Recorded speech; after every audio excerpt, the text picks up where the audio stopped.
안녕하십니까, 불자님들. 오늘 아침 일어나서 무심코 던진 말 한마디 때문에 하루 종일 마음이 불편했던 경험 있지 않으십니까? 가족에게, 친구에게 혹은 낯선 사람에게 내뱉은 그 한마디가 가슴에 돌처럼 남아서 밤잠을 설쳤던 그런 날 말입니다. 반대로 누군가의 따뜻한 말 한마디에 하루 종일 행복했던 기억도 분명히 있으실 것입니다. 법우님들, 이것이 바로 부처님께서 법구경을 통해 우리에게 가르쳐 주신 진리입니다. 말 한마디, 행동 하나가 단순히 사라지는 것이 아니라 우리 삶 전체를 바꾸는 씨앗이 된다는 것 말입니다. 오늘날 우리는 스마트폰 하나로 순식간에 수많은 사람들에게 메시지를 보낼 수 있는 시대에 살고 있습니다. 카카오톡으로, 문자로, 때로는 SNS를 통해 우리는 하루에도 수십 번, 수백 번의 말을 세상에 내보냅니다. 그런데 보살님들 생각해 보십시오. 우리가 던진 그 말들이 정말 어디로 갔을까요? 사라졌을까요? 아닙니다. 부처님께서는 법구경에서 이렇게 말씀하셨습니다. 말은 마음에서 나오고 행동은 말에서 나오며 그 결과는 반드시 우리에게 돌아온다고 말입니다. 오늘 제가 불자님들과 함께 나누고 싶은 이야기는 바로 이것입니다. 우리가 매일 하는 말과 행동이 어떻게 우리 삶의 씨앗이 되는지, 그리고 그 씨앗이 어떤 열매를 맺는지에 대한 부처님의 가르침입니다. 법구경은 부처님의 말씀을 담은 가장 오래되고 소중한 경전 중 하나입니다. 그 안에는 우리 삶의 모든 순간에 적용할 수 있는 지혜가 담겨 있습니다. 특히 말과 행동에 관한 가르침은 2500년이 지난 지금도 여전히 생생하게 우리 삶에 울림을 줍니다. 오늘 함께 나눌 4가지 가르침을 통해 법우님들께서 일상에서 만나는 모든 순간을 부처님의 지혜로 밝힐 수 있기를 간절히 바랍니다. 그럼 이제 함께 부처님의 가르침 속으로 들어가 보시겠습니까? 첫 번째로 말씀드릴 내용은 말의 놀라운 힘에 관한 것입니다.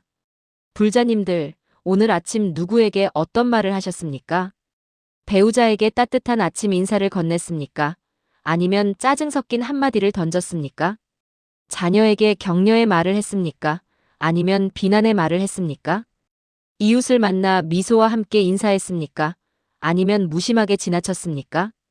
우리는 하루에도 수없이 많은 말을 합니다. 통계에 따르면 사람은 하루 평균 16,000 단어를 말한다고 합니다.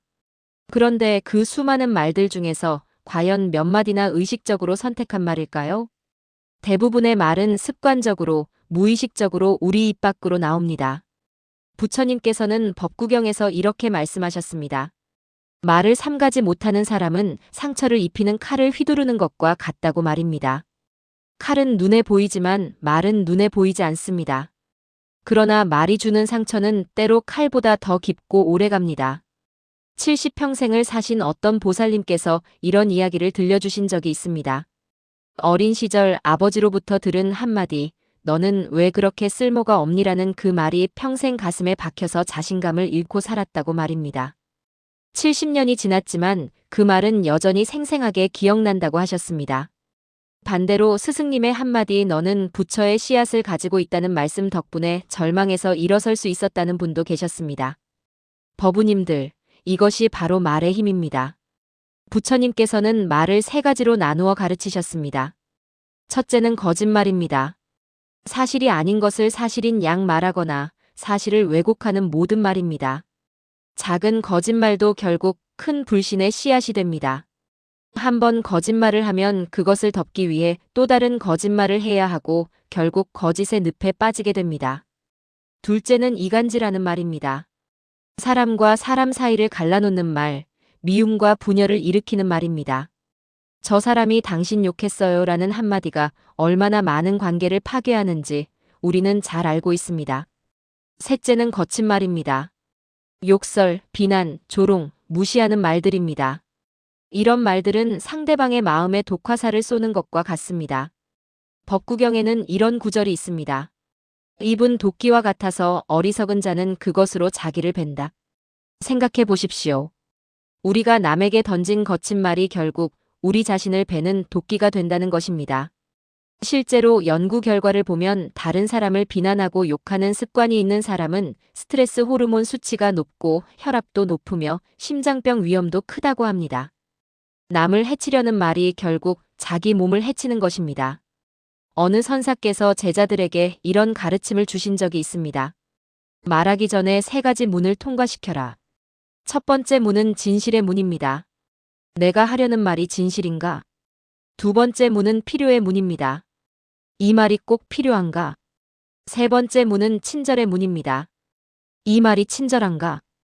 이 3문을 모두 통과한 말만 입 밖으로 내보내라는 가르침이었습니다. 보살님들, 오늘부터 한번 실천해 보시겠습니까? 말하기 전에 잠깐 멈추고 이 3가지를 점검해 보는 것입니다.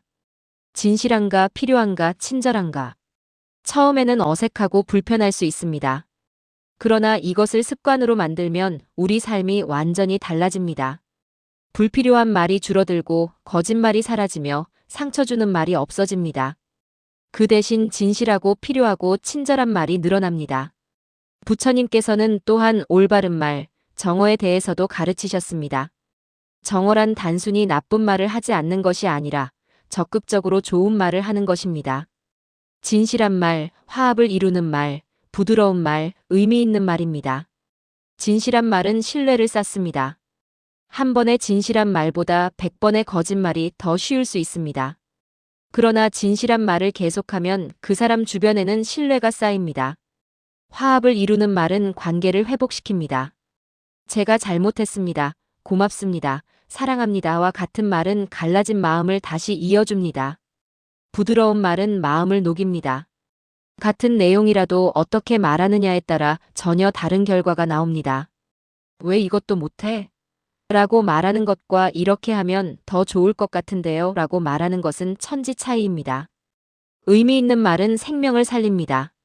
격려의 말, 위로의 말, 지혜의 말은 절망에 빠진 사람을 일으켜 세웁니다. 법우님들께 한 가지 실천법을 알려드리겠습니다. 매일 아침 일어나서 오늘 하루 3사람에게 좋은 말을 하겠다고 서원하는 것입니다. 가족에게 한마디, 친구에게 한마디, 만나는 누군가에게 한마디. 진심 어린 칭찬, 따뜻한 격려, 고마움의 표현. 이것을 한 달만 실천해 보십시오. 불자님들의 삶이 어떻게 변하는지 직접 경험하실 것입니다. 말은 단순히 소리가 아닙니다. 말은 에너지입니다. 우리가 내뱉는 말은 공간에 퍼져나가 다른 사람의 마음에 영향을 미칩니다. 좋은 말은 좋은 에너지를 만들고 나쁜 말은 나쁜 에너지를 만듭니다.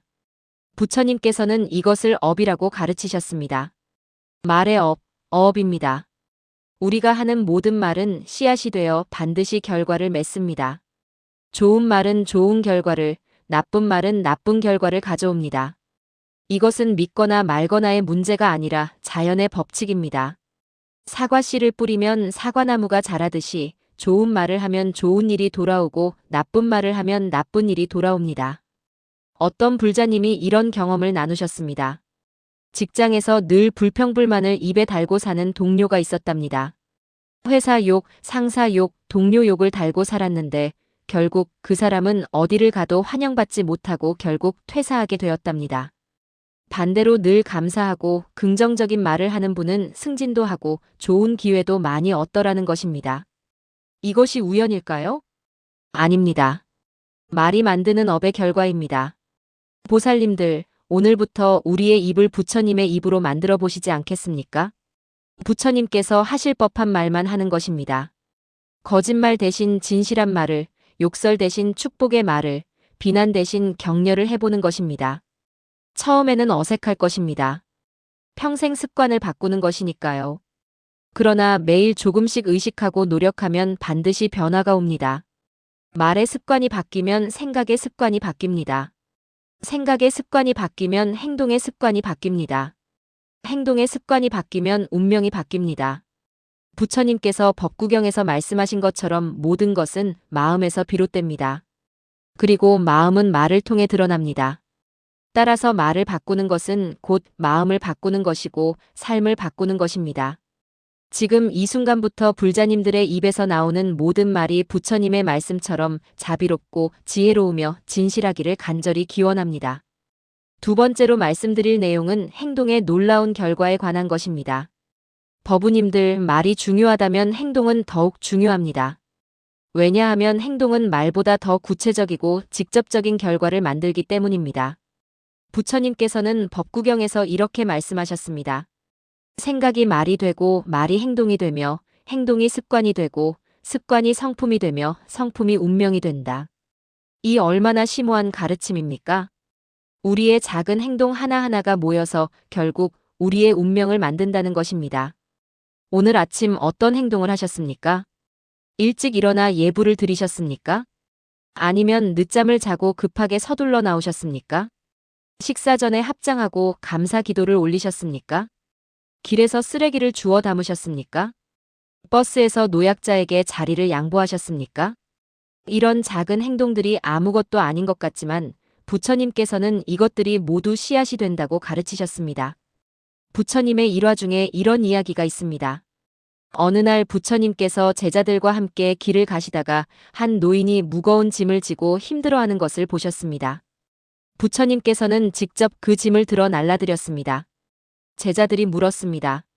부처님, 왜 직접 그 일을 하셨습니까? 저희에게 시키시면 될 텐데요. 부처님께서 말씀하셨습니다. 선업은 남에게 맡길 수 없느니라. 좋은 일은 직접 해야 그 복이 내게 돌아오느니라. 보살님들, 이 이야기에서 우리는 무엇을 배웁니까? 아무리 작은 선행이라도 직접 실천해야 한다는 것입니다. 마음으로만 좋게 생각하는 것, 말로만 좋은 소리 하는 것은 아직 부족합니다. 반드시 행동으로 옮겨야 합니다. 법구경에는 이런 구절이 있습니다. 천마디 쓸데없는 말보다 한마디 유익한 말이 낫고 천마디 유익한 말보다 한 번의 실천이 낫다. 얼마나 명확한 가르침입니까? 100번 좋은 말을 해도 한 번 실천하는 것만 못합니다. 우리 주변을 보면 말만 많고 행동하지 않는 사람들이 있습니다. 불쌍한 사람 도와야지, 환경 보호해야지, 부모님께 효도해야지라고 말은 하지만 정작 아무것도 하지 않습니다. 반대로 말은 없어도 묵묵히 실천하는 분들도 계십니다. 매일 아침 동네를 청소하는 노보살님, 무료 급식소에서 봉사하는 법우님, 아무도 모르게 어려운 이웃을 돕는 분들. 부처님께서는 이런 분들을 진정한 수행자라고 하셨습니다. 그런데 불자님들 행동에도 종류가 있습니다. 부처님께서는 행동을 크게 세 가지로 나누어 가르치셨습니다. 첫째는 몸으로 짓는 업, 신업입니다. 살생, 도둑질, 사음과 같은 나쁜 행동이 있고 생명보호, 보시, 정결한 생활과 같은 좋은 행동이 있습니다. 둘째는 입으로 짓는 업, 어업입니다. 이것은 앞서 말씀드린 말의 업입니다. 셋째는 마음으로 짓는 업, 의업입니다. 탐욕, 성냄, 어리석음과 같은 나쁜 마음과 보시심, 자비심, 지혜와 같은 좋은 마음입니다.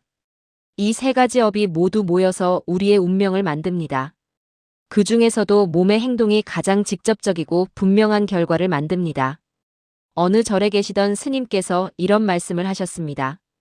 연불 1000번보다 손으로 쓰레기 1개 줍는 것이 낫고 경전 100번 읽는 것보다 굶주린 사람에게 밥 한 끼 주는 것이 낫다.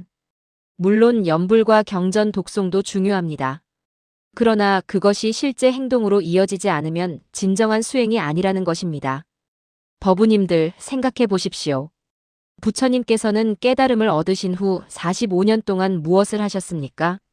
가만히 앉아서 명상만 하셨습니까? 아닙니다. 인도 전역을 걸어다니시며 중생들을 가르치셨습니다. 병든 사람을 돌보시고 차별받는 사람을 구원하시고 어리석은 사람을 깨우치셨습니다. 부처님의 생애 자체가 자비의 행동이었습니다. 우리도 마찬가지입니다. 아무리 경전을 많이 알고 아무리 오래 참선을 해도 그것이 자비로운 행동으로 나타나지 않으면 소용없습니다. 보살님들께 구체적인 실천법을 알려드리겠습니다. 매일 작은 선행 하나씩 실천하는 것입니다.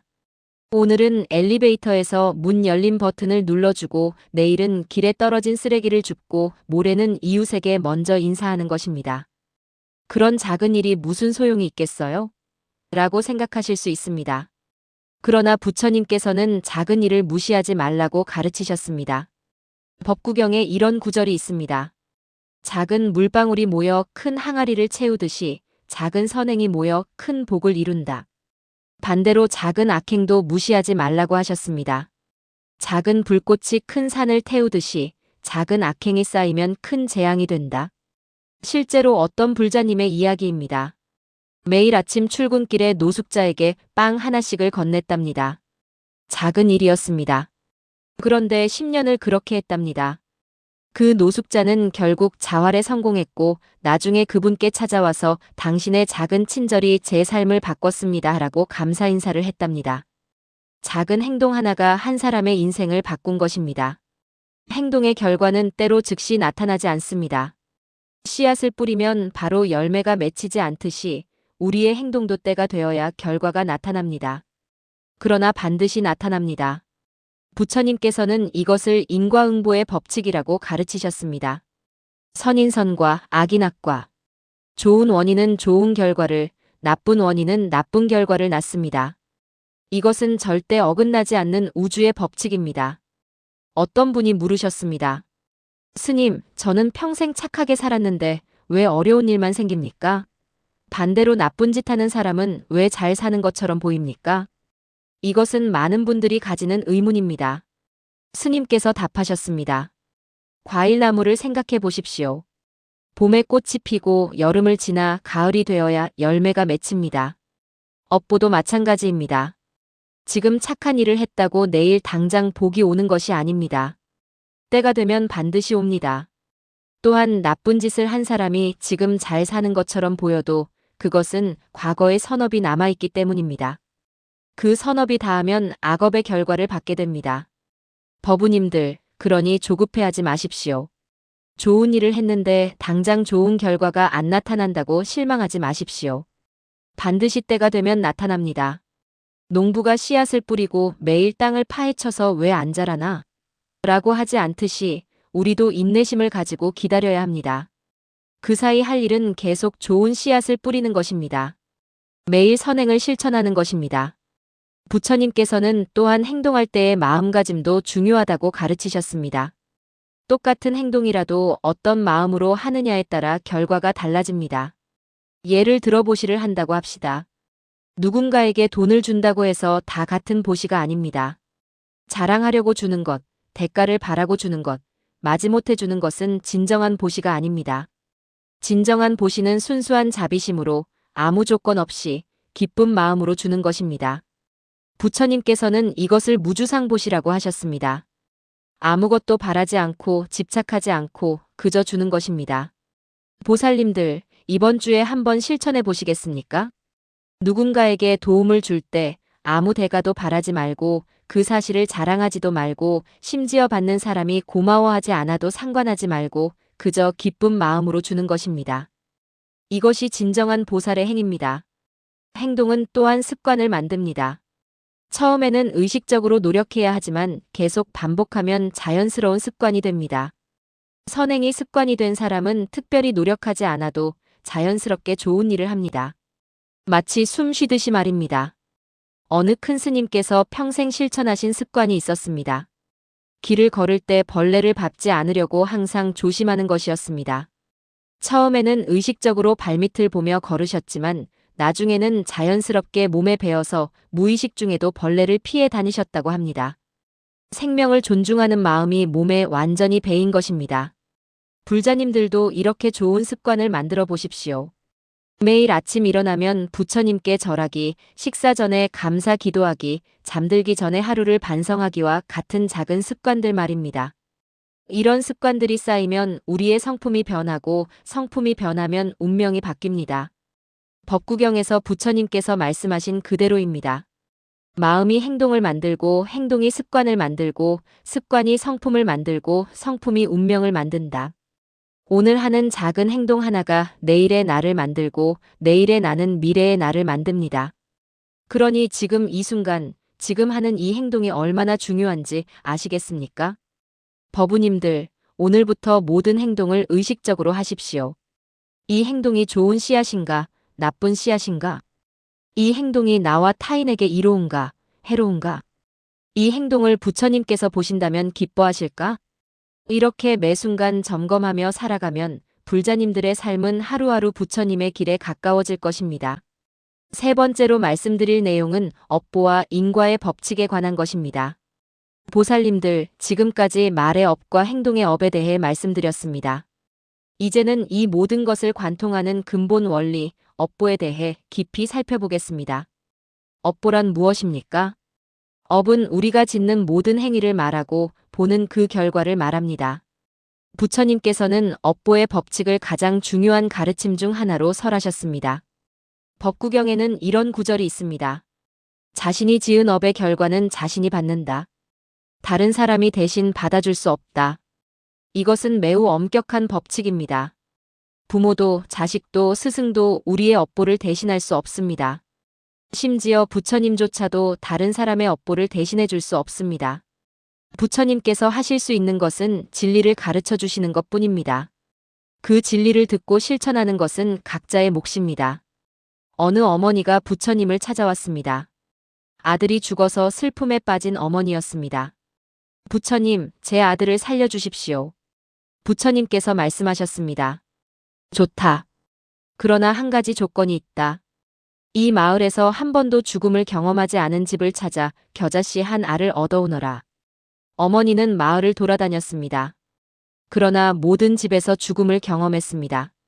할아버지가 돌아가신 집, 할머니가 돌아가신 집, 아이가 죽은 집. 죽음을 겪지 않은 집은 단 한 곳도 없었습니다. 어머니는 깨달았습니다. 죽음은 모든 생명이 겪는 자연스러운 과정이라는 것을, 자기만 특별한 것이 아니라는 것을 말입니다. 법우님들, 이 이야기가 주는 교훈은 무엇입니까? 우리 모두는 업보의 법칙 안에 있다는 것입니다. 누구도 예외가 없습니다. 부자든 가난한 사람이든 높은 사람이든 낮은 사람이든 모두 자신이 지은 업의 결과를 받습니다. 그런데 불자님들, 여기서 중요한 점이 있습니다. 업보는 벌이 아니라 자연의 법칙이라는 것입니다. 하늘이 벌을 주는 것이 아니라 원인과 결과의 자연스러운 연결입니다. 씨앗을 뿌리면 열매가 맺히듯이 행동하면 결과가 나타납니다. 부처님께서는 업을 세 가지 시간으로 나누어 설명하셨습니다. 현업, 지금 이 생에서 짓는 업입니다. 생업, 과거 생에서 지은 업입니다.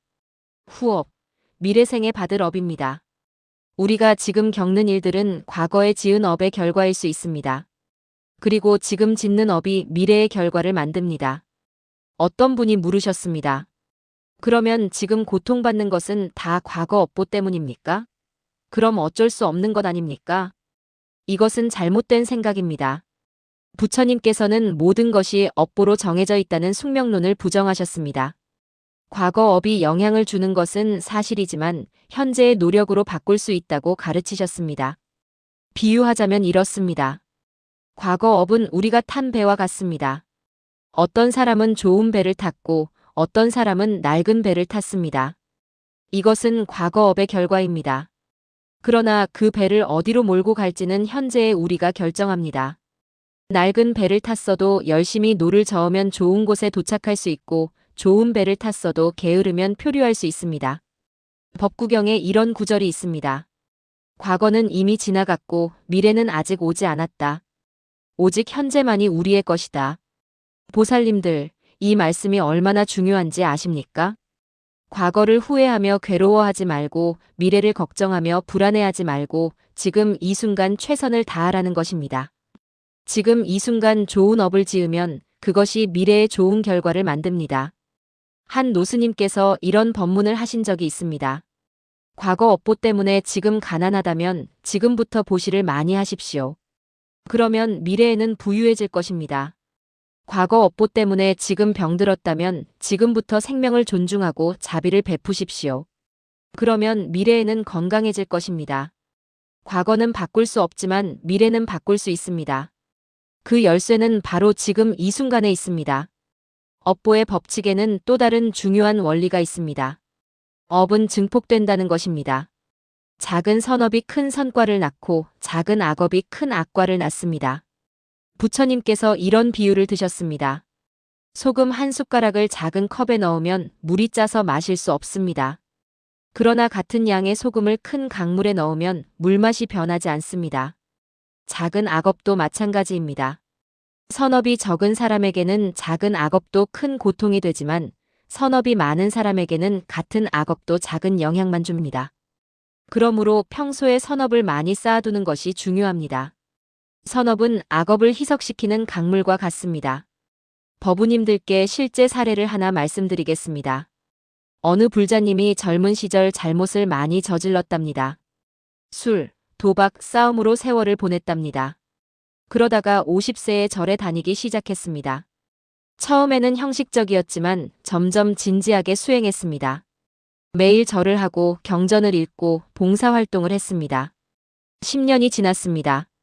그분은 완전히 다른 사람이 되었습니다. 주변 사람들이 놀랄 정도로 변했습니다. 과거의 악업이 사라진 것일까요? 아닙니다.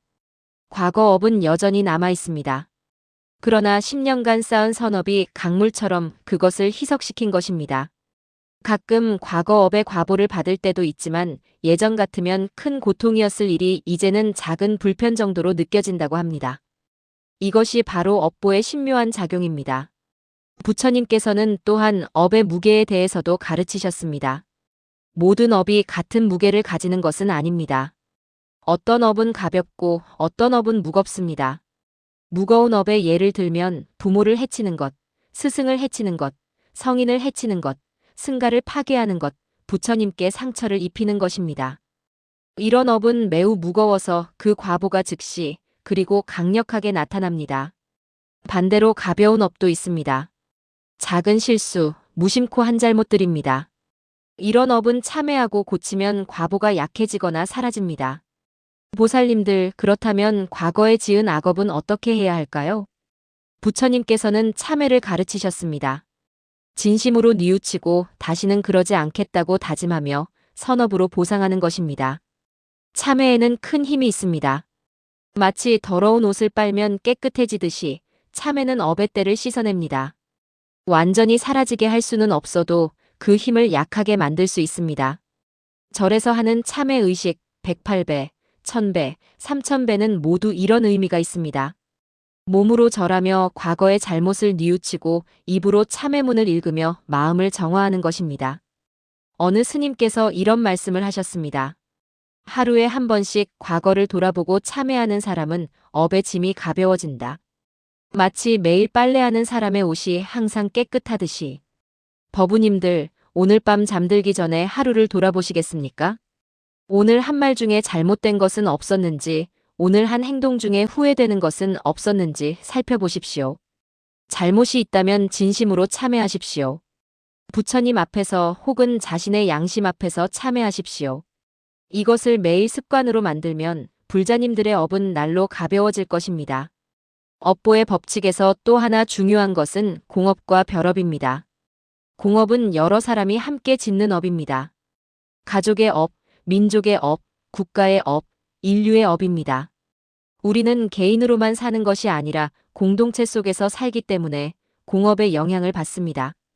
별업은 개인이 짓는 업입니다. 같은 가족이라도 각자 다른 별업을 가집니다. 부처님께서는 이 둘이 서로 영향을 주며 작용한다고 가르치셨습니다. 전쟁이나 재난 같은 큰 사건은 공업의 결과입니다. 많은 사람들의 악업이 쌓여서 나타나는 것입니다. 그 속에서 개인이 겪는 고통의 정도는 별업에 따라 다릅니다. 같은 재난을 겪어도 어떤 사람은 살아남고 어떤 사람은 죽습니다. 이것이 별업의 차이입니다. 보살님들, 그렇다면 우리는 어떻게 해야 할까요? 개인의 선업을 쌓는 것은 물론이고 공동체의 선업도 함께 만들어야 합니다. 이웃과 화합하고 사회에 기여하고 환경을 보호하는 것이 모두 공업을 좋게 만드는 일입니다. 한 사람의 작은 노력이 모여서 사회 전체를 변화시킬 수 있습니다. 법구경에는 이런 구절이 있습니다. 등불 하나가 1000개의 등불을 밝힐 수 있지만 그 빛이 줄어들지 않는다.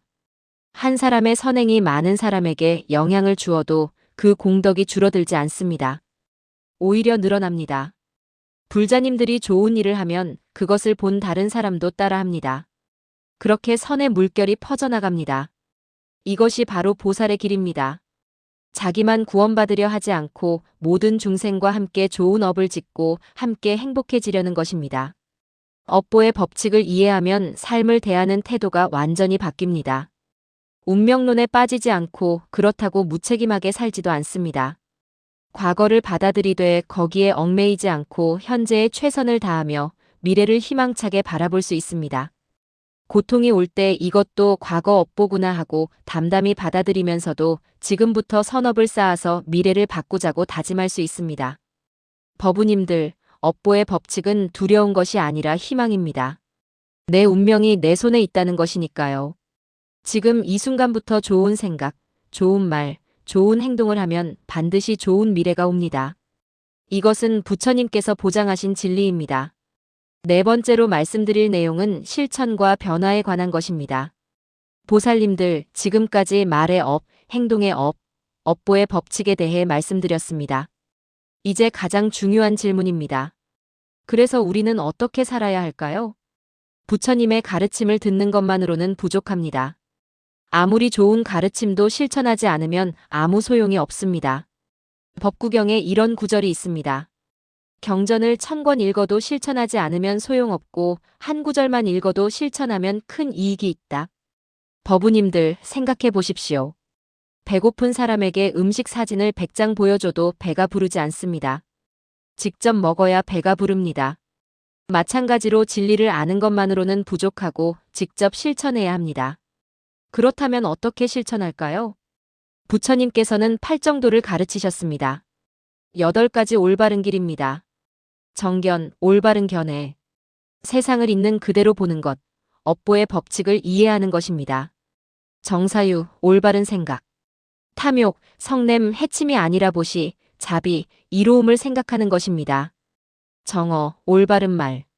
거짓말, 이간질, 욕설, 잡담이 아니라 진실하고 화합시키고 부드럽고 의미 있는 말을 하는 것입니다. 정업, 올바른 행동. 살생, 도둑질, 사음이 아니라 생명보호, 보시, 정결한 생활을 하는 것입니다. 정명, 올바른 생계. 남에게 해를 끼치는 직업이 아니라 정당하고 이로운 방법으로 생계를 유지하는 것입니다. 정정진, 올바른 노력. 악을 그만두고 선을 실천하기 위해 꾸준히 노력하는 것입니다. 정념, 올바른 알아차림.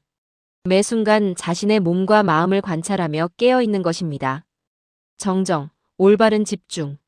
마음을 한 곳에 모아 명상하는 것입니다. 불자님들, 이 8정도가 바로 부처님께서 가르치신 실천법입니다. 처음부터 완벽하게 할 수는 없습니다.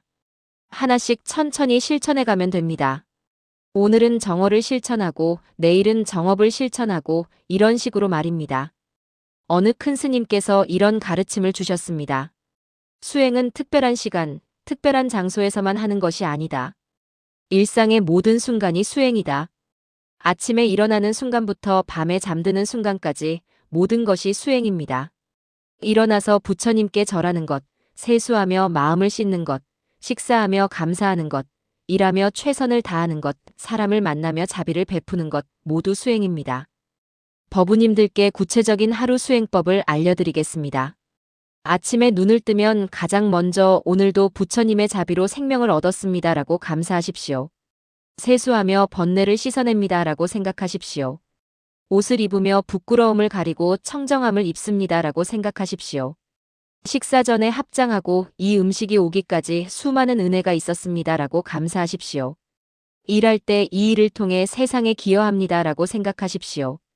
사람을 만날 때 이 사람도 부처의 씨앗을 가진 존귀한 분입니다라고 생각하십시오. 화가 날 때 이것도 내 수행입니다라고 알아차리고 심호흡하십시오. 실수했을 때 이것을 통해 배웁니다라고 받아들이십시오. 잠들기 전에 하루를 돌아보며 잘한 일은 기뻐하고 잘못한 일은 참회하십시오. 보살님들, 이렇게 하루하루를 의식적으로 살면 삶 전체가 수행이 됩니다. 특별히 절에 가지 않아도 긴 시간 명상하지 않아도 일상 자체가 수행 도량이 됩니다. 부처님께서는 또한 구체적인 명상법도 가르치셨습니다. 호흡 명상입니다. 숨을 들이쉬고 내쉬는 것을 그저 관찰하는 것입니다. 들숨에 들이쉰다를 알아차리고 날숨에 내쉰다를 알아차립니다. 하루에 10분만이라도 이렇게 앉아서 호흡을 관찰하면 마음이 고요해지고 집중력이 생깁니다. 자비 명상도 있습니다. 내가 행복하기를, 내가 평안하기를이라고 시작해서 가족이 행복하기를, 친구들이 행복하기를, 모든 중생이 행복하기를이라고 범위를 넓혀갑니다. 심지어 나를 미워하는 사람도 행복하기를이라고 기원합니다. 이 명상을 꾸준히 하면 마음에서 자비가 우러나옵니다. 연불 수행도 있습니다. 나무 아미타불을 반복해서 외우는 것입니다. 입으로 외우고 귀로 듣고 마음으로 기억하면 잡념이 사라지고 마음이 청정해집니다. 걸으며 연불하고 일하며 연불하고 쉬며 연불하면 하루 종일 부처님과 함께 사는 것입니다. 절 수행도 훌륭합니다. 108배를 하면 몸의 업이 씻기고 마음의 교만이 사라집니다. 처음에는 힘들지만 계속하면 몸도 건강해지고 마음도 겸손해집니다. 법우님들, 이런 수행법들 중에서 자신에게 맞는 것을 선택하십시오. 억지로 할 필요는 없습니다. 즐겁게 할 수 있는 것부터 시작하십시오. 중요한 것은 완벽함이 아니라 꾸준함입니다. 하루에 1시간 완벽하게 하다가 그만두는 것보다 하루에 10분씩이라도 평생 하는 것이 낫습니다.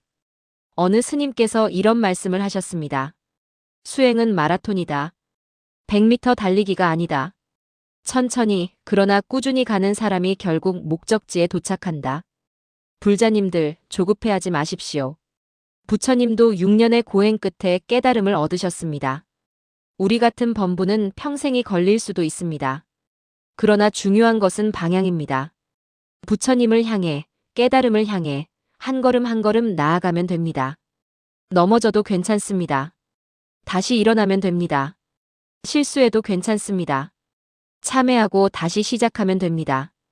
법구경에 이런 구절이 있습니다. 현명한 사람은 실수에서 배우고 어리석은 사람은 같은 실수를 반복한다. 우리는 완벽할 수 없지만 배울 수는 있습니다. 어제보다 오늘 조금 나아지고 오늘보다 내일 조금 나아지면 됩니다. 이것이 바로 점진적 깨달음, 점수입니다. 단번에 깨달을 수 없어도 조금씩 조금씩 나아갈 수 있습니다. 보살님들, 실천에는 또 다른 중요한 요소가 있습니다. 바로 공동체입니다. 혼자서는 어려워도 함께하면 쉬워집니다. 절에 나가서 법우들과 함께 수행하십시오. 함께 예불하고 함께 경전 공부하고 함께 봉사하십시오. 혼자 하면 게을러지기 쉽지만 함께하면 서로 격려하며 꾸준히 할 수 있습니다. 부처님께서도 승가, 즉 수행 공동체를 만드신 이유가 여기 있습니다. 함께 수행하면 힘이 됩니다. 어떤 불자님이 이런 이야기를 하셨습니다. 혼자 집에서 수행하려고 했을 때는 작심삼일이었습니다. 그런데 절에서 법우들과 함께 하니까 10년째 계속하고 있습니다. 공동체의 힘입니다. 또한 스승의 지도도 중요합니다. 좋은 스승을 만나면 수행의 길이 한결 쉬워집니다. 혼자서는 알 수 없는 것을 스승이 가르쳐 주시고 잘못된 길로 갈 때 바로 잡아 주십니다. 부처님께서는 선지식, 좋은 스승을 만나는 것이 수행의 전부라고까지 말씀하셨습니다. 그만큼 중요하다는 것입니다. 법우님들, 좋은 스승을 찾으십시오. 반드시 유명한 스님일 필요는 없습니다. 진심으로 가르침을 주시고 본인도 실천하시는 분이면 됩니다. 그분의 가르침을 따라 실천하십시오. 실천하다 보면 반드시 변화가 옵니다. 말이 변하고 행동이 변하고 생각이 변하고 마음이 변합니다. 마음이 변하면 세상이 변합니다. 세상은 그대로인데 우리가 세상을 보는 눈이 변하는 것입니다. 예전에는 짜증나던 일이 이제는 수행의 기회로 보이고 예전에는 미웠던 사람이 이제는 불쌍하게 보입니다. 이것이 바로 마음의 변화, 심성의 변화입니다. 어느 50년 수행하신 노스님께서 이런 말씀을 하셨습니다. 처음 10년은 나를 바꾸려고 애썼고 다음 10년은 세상을 바꾸려고 애썼으며 다음 10년은 그냥 받아들이는 법을 배웠고 마지막 20년은 모든 것이 본래 완전함을 깨달았습니다. 보살님들, 이것이 수행의 과정입니다. 처음에는 뭔가를 바꾸려고 애를 쓰지만 나중에는 모든 것을 있는 그대로 받아들이게 됩니다. 그리고 그 받아들임 속에서 진정한 평화를 찾습니다. 그러나 이것은 체념이 아닙니다. 게으름이 아닙니다. 최선을 다하되 결과에 집착하지 않는 것입니다. 해야 할 일은 하되 안 되는 일은 억지로 하지 않는 것입니다. 이것이 바로 중도입니다. 부처님께서 가르치신 중도는 극단을 피하는 것입니다. 너무 엄격하게도 말고 너무 느슨하게도 말고 중간의 길을 가는 것입니다.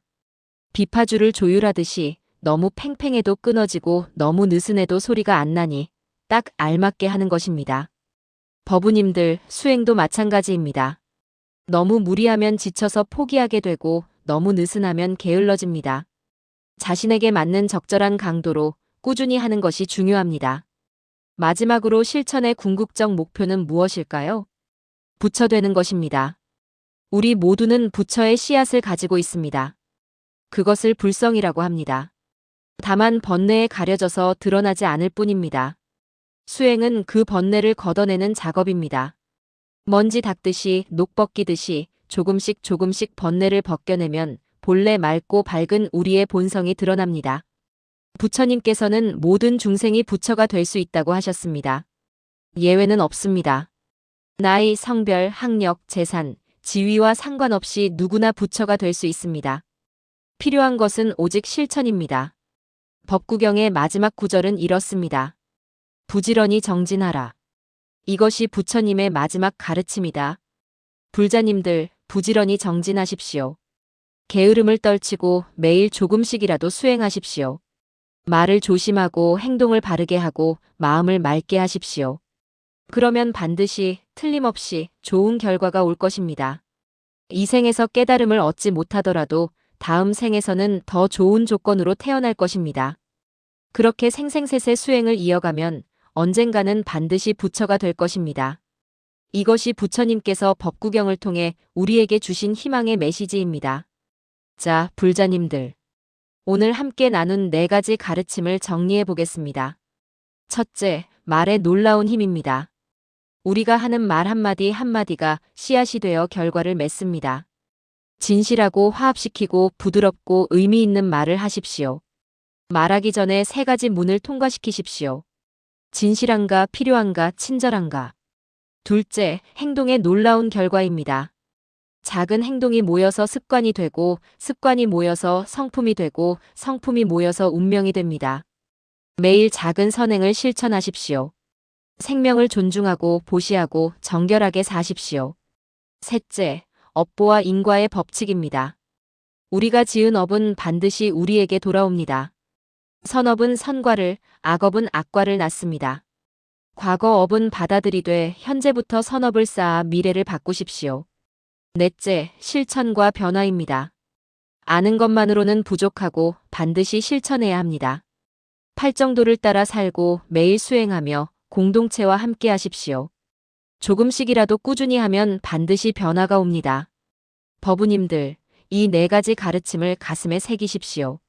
아침에 일어나면 떠올리고 잠들기 전에 점검하십시오. 이것이 여러분의 나침반이 되어 삶의 모든 순간을 밝혀줄 것입니다. 부처님께서 법구경을 통해 우리에게 주신 이 가르침은 2500년이 지난 지금도 여전히 생생합니다.